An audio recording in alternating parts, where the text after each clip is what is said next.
வணக்கம். இது இன்றைய பார்வை நிகழ்ச்சி. நாட்டில் ஏற்படும் பேரிடர் அனர்த்தங்களின் போது அந்த நெருக்கடிகளை எதிர்கொண்டு சமாளிப்பதற்கு மிக முக்கியமான விடயம் நேரத்துடன் கிடைக்கும் முன்னெச்சரிக்கையாகும்.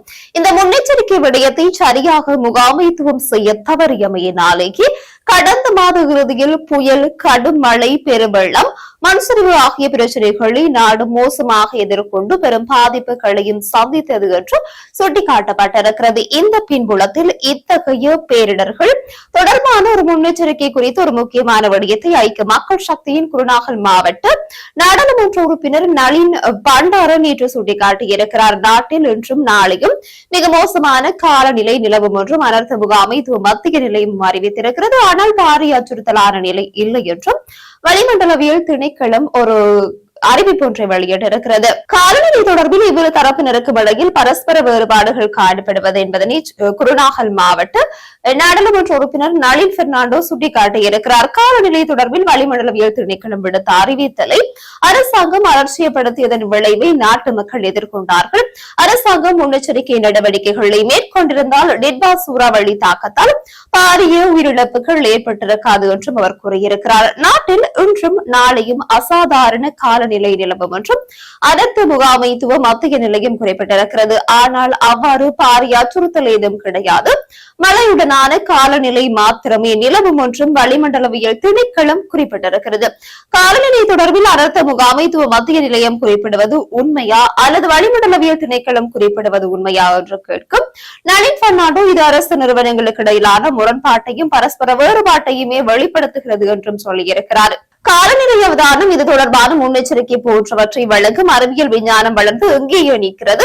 அது சம்பந்தமான தொழில்நுட்பம் உச்சமடைந்திருக்கிறது. முன்னைய காலம் போல மழை வராமலும் போகலாம் என்று ஜோதிட சாஸ்திரம் கூறுவது போல காலநிலை நிலவரத்தை இரண்டும் கட்டானாக அறிவிக்க முடியாது. அத்தகைய பிற்போக்குத்தரமான காலமலை ஏறிவிட்டது. அடுத்த நாள் காலநிலையை மிக துல்லியமாக முதல் நாளை கூறும் அளவுக்கு உலகெங்கும் சூழலியல் அவதானம் மற்றும் வானிலை எதிர்ப்பு கூறல் விருத்தியடைந்திருக்கிறது. இதனை இலங்கையும் தம் மக்களுக்கு நன்மை தரும் விதத்தில் முன்னெடுக்க வேண்டும். சம்பந்தப்பட்ட துறையினரை இந்த வழியில் வழிபடுத்துவது அரசின் முக்கியமான ஒரு பொறுப்பாக இருக்கிறது. இதேவேளை வளிமண்டலவியல் திணைக்களத்தினர் 15 நாட்களாக முன்னறிவிப்பு விடுத்துக் கொண்டிருந்த தொங்கிக் கொண்டிருந்த அரசாங்கம் இப்போது வானிலை அதிகாரிகள் மீது குற்றம் சாட்டி வருகிறது என எதிர்க்கட்சி தலைவர் சஜித் பிரேமதாச அண்மையிலேயே நாடாளுமன்றத்தில் தெரிவித்திருக்கிறார்.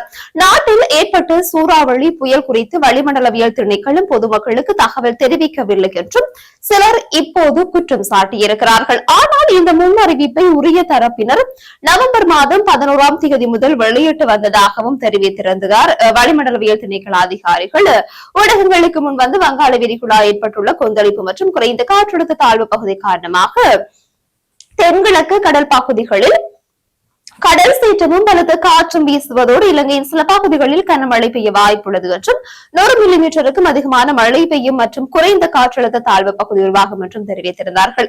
இதன் பின்னர் குறைந்த காற்றழுத்த தாழ்வு மண்டலமாக மாறி புயலாக மாறக்கூடும் என்றும் முழு நாட்டிற்கும் தெரிவித்து வந்தார்கள். ஊடகங்களுக்கு முன் வந்து இது குறித்து தெரியப்படுத்திய காலப்பிரிவில் நாட்டில் மழை காணப்படவில்லை. வளிமண்டலவியல் திணைக்களம் இடர் முகாமைத்துவ நிலையத்தின் பிரதானிகள் மற்றும் கட்டட ஆராய்ச்சி நிறுவனத்தின் பிரதானிகள் ஊடக சந்திப்புகளை நடத்தி இந்த புயல் அவதாரம் தொடர்பில் மக்களை தெளிவூட்டி வந்தனர் என்றும் சஜித் பிரேமதாச தெரிவித்திருக்கிறார். இந்த நவம்பர் மாதம் 11, 12 மற்றும் 14ஆம் திகதிகளிலும் 17ஆம் திகதிகளிலும் குறித்த அதிகாரிகள் இது தொடர்பாக வெளிக்கொணர்ந்து முன்னறிவிப்பு செய்து கொண்டே வந்திருந்தார்கள். வளிமண்டலவியல் திணைக்களத்தின் பிரதிபலிப்பாளர் கூட நவம்பர் 21 மற்றும் நவம்பர் 22ஆம் திகதிகளில் இந்த விடயங்கள் குறித்து நாட்டுக்கு அறிவித்திருந்தார்கள். நவம்பர் 23 மற்றும் 24ஆம் திகதிகளில் உள்நாட்டு மற்றும் வெளிநாட்டு ஊடகங்கள் மீண்டும் ஒரு முறை பொதுமக்களுக்கு தெரிவிக்கும் பணியை செய்து வந்தது என்றும் சஜித் பிரேமதாச தெரிவித்திருக்கிறார். நவம்பர் மாதம் 11 முதல் நவம்பர் மாதம் 15 வரை இந்த மோசமான வானிலை நிலைமை தொடர்பான விடயங்கள் வெளிவந்த போது கூட இடர் முகாமைத்துவ நிலையத்தின் நடவடிக்கைகள் செயலற்ற தன்மைக்கான காரணங்கள் யாது என கேள்வி எழுப்புகிறோம். தற்சமயம் வளிமண்டலவியல் திணைக்களத்தினரை நோக்கி விரல் நீட்டாமல் இடர் முகாமைத்துவ செயல்பாட்டில் காணப்படும் பிரச்சனைகளை சரி செய்ய வேண்டும். இந்த சூறாவளி புயலால் இந்த நாட்டு மக்கள் தங்கள் உயிர்களையும் சொத்துக்களையும் இழந்து அனாதைகளாக விடப்பட்டிருப்பதாகவும் ஒரு கருத்து முன்வைக்கப்பட்டிருக்கிறது. நாட்டில் பல துறைகள் சீர்குலைந்து மில்லியன் கணக்கான மக்கள் வீடுகளை இழந்து தவிக்கும் நேரத்தில் இந்த மோசமான வானிலை குறித்த விடயங்கள் சரியாக முன்வைத்த அதிகாரிகள் மீது அச்சுறுத்தல்களை விடுக்காது இந்த பேரழிவிலிருந்து பாடம் கற்றுக்கொண்டு தவறுகளை திருத்திக் கொள்வதே மிக உயர்ந்த கடமையாக அமையும் என்றும் சது பிரேமதாச தெரிவித்திருக்கிறார். பாதிக்கப்பட்ட மக்களுக்கு நிவாரணம் வழங்கும் நடவடிக்கைகளை அரசியலாக்க வேண்டாம், வெளித்தெரியும் விதமாக இந்த செயல்முறையை முன்னெடுக்க வேண்டும் என்றும் ஒரு கருத்து முன்வைக்கப்பட்டிருக்கிறது.